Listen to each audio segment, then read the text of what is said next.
Maligayang pagbabalik, maghanda para sa mas marahas na bagyo at matinding pag-ulan.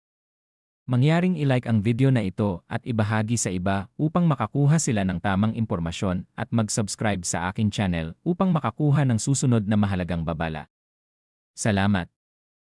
Sa kasalukuyan, umiiral pa rin ang shear line sa silangang bahagi ng Visayas at Mindanao, habang patuloy namang nakaapekto ang northeast monsoon o amihan sa Luzon. Ang kombinasyong ito ang dahilan kung bakit patuloy ang pag-ulan sa silangang bahagi ng bansa, at kung bakit mas nagiging sensitibo ang lupa sa pagbaha at landslide. Ngayong araw, sa Visayas, Caraga, Davao Region at Misamis Oriental, asahan ang maulap na kalangitan na may scattered rains at isolated thunderstorms. May mga pagkakataong katamtaman hanggang malakas ang buhos ng ulan, lalo na sa mga lugar na direktang nakaharap sa Pacific side.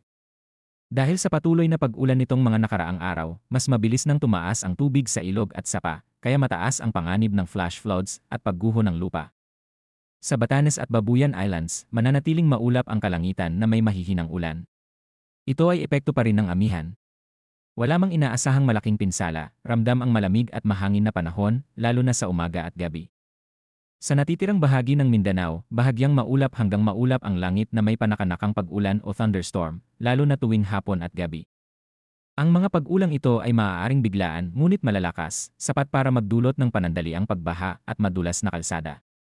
Sa Metro Manila at sa natitirang bahagi ng Luzon, inaasahan ang partly cloudy to cloudy na kalangitan na may isolated light rains. Ito ay karaniwang dala ng northeast monsoon at hindi inaasahang magdulot ng malawakang abala, ngunit mananatiling presko at mahangin ang pakiramdam. Ngayon, pumunta tayo sa mas mahalagang bahagi ng ulat.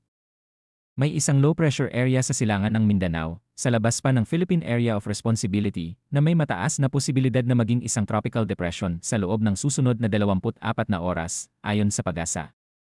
Bandang alas 3 ng madaling araw ngayong Martes, February 3, ito ay namataan humigit kumulang 1,350 kilometro silangan ng Hilagang Silangang Mindanao. Sa ngayon, wala pa itong direktang epekto sa alinmang bahagi ng bansa.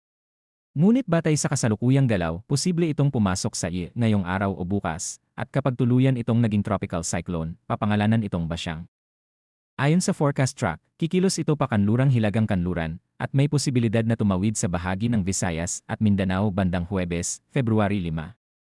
Mahalaga itong bantayan dahil sasabay ito sa patuloy na shear line na maaaring magpalakas pa sa mga pag-ulan.